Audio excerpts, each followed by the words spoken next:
Cinema, where we take a closer look at the entertainment side of sports entertainment. I am one of your hosts, the Internet Soapbox Mark.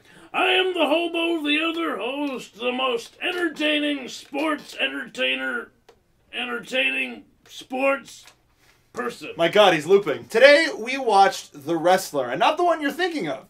There's a little-known movie that came out in 1974, produced by Vern Gagne, called The Wrestler. And boy, what a movie it was. This walked probably the finest line between sports and entertainment. They didn't openly discuss the finishes to matches. Or the call-to-call style of, like, everything was presented as a shoot.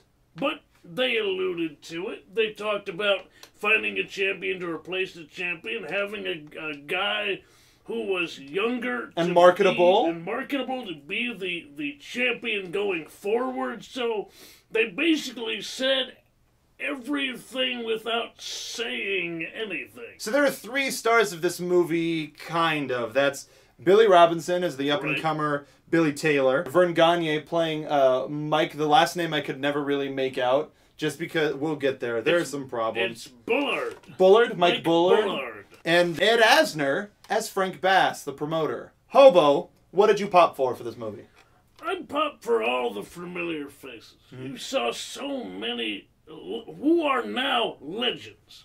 Many of them since passed, unfortunately, but so many of them absolutely great.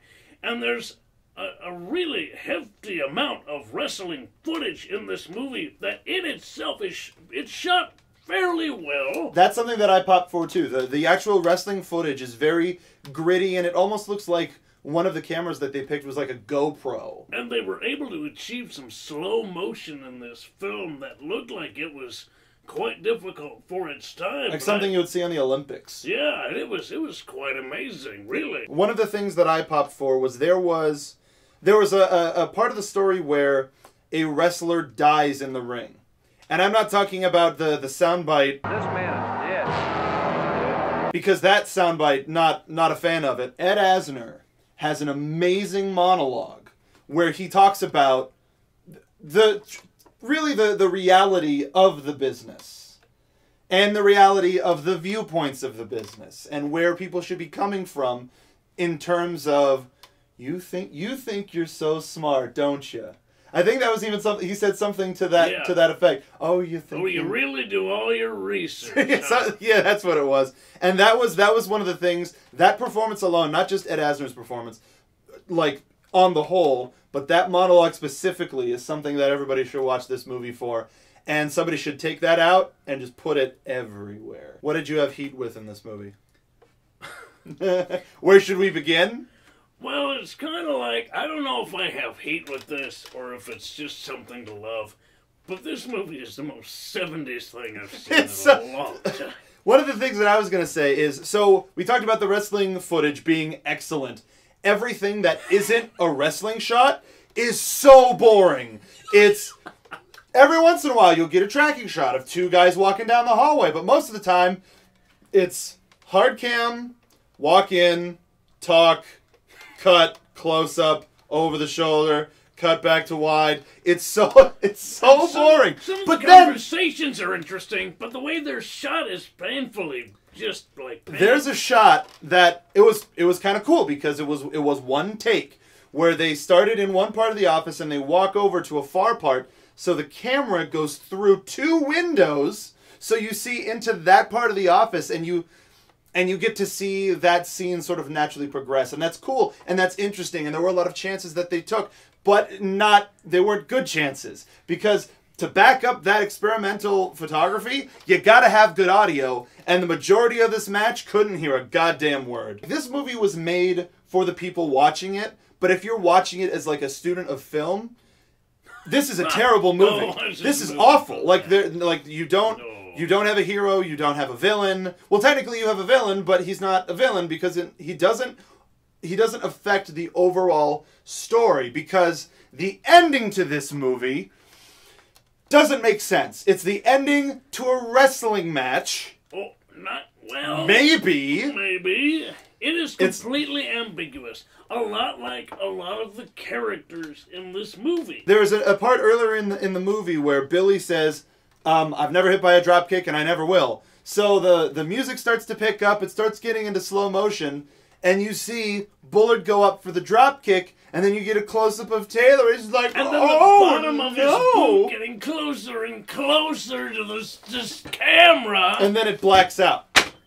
Just like that. Flippin' Pixie couldn't even handle it. Would you recommend this movie?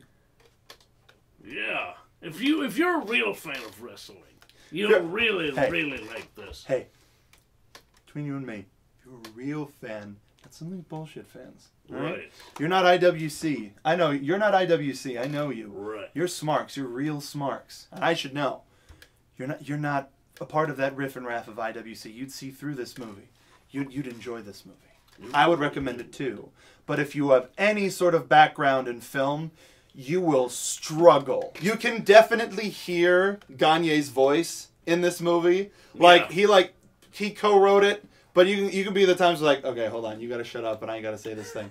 Like they do so many like demonstrations. Like there's a demonstration for the press at his training camp where they go, this is the importance. This is the Olympic wrestling, and I'll show you the importance. Look at how he does that. And now we're gonna go into the ring. Look, notice how this. It's so just like. But I like that actual breakdown of what's different between Olympic wrestling and what's different between professional and with some wrestling. of the greatest. Oh, that makes sense. I can explain that to somebody. If you can't slam a guy in Olympic wrestling without your knee being on the ground, but in professional wrestling you can. Like, and then the letting off of the submission because you don't get points. Right. So you just get back up and you start. That's like this movie is very interesting. It's well performed. It's very muddled and confusing at times, but for wrestling fans, this is an excellent movie. Like this, the scene with Dusty Rhodes and Dick Murdoch. Do we have to talk about that? There's absolutely zero reason for this scene to be in this movie. Wacky things! Wacky things! It's really entertaining, though, because it is just Dusty Rhodes and Dick Murdoch being Dusty Rhodes and Dick Murdoch and beating up Oddjob. It's a comedic sketch. It's a sketch in the middle of a movie. Do yourself a favor. Go find The Wrestler from 1974. But for now, Hobo, where can the folks find you on the internet? For everything Hobo, you go to boxcarsuperstar.com. Including your pro wrestling tees? Including pro wrestling tees. Today I'm representing Mr. Eric Watts. Which you can also find on Pro Wrestling Tees. I think so. don't know about that, actually. Well, find Eric Watts. Who knows? Just find him. Find him. I'm sure he might be in Watts. I don't know. That's nice. Yeah, That's good booking. That's solid booking. Yeah. You can find me on Twitter at SoapboxMark, and you can find our new store at soapboxcartv.spreadshirt.com, where you can get something that we're not wearing. We've got Pixel Pro Wrestling shirts. We've got Pixel Pro Wrestling shirts. We've got logo shirts with the Boxcar. We've got what else do we have? Smarksmanship shirts, as well as the Sega Powers shirt, which we know a lot of you are liking. Christmas is coming. Can't do it. Thank you for watching this episode of Superstar Cinema, and we'll see you at the movies. Bye-bye, everybody.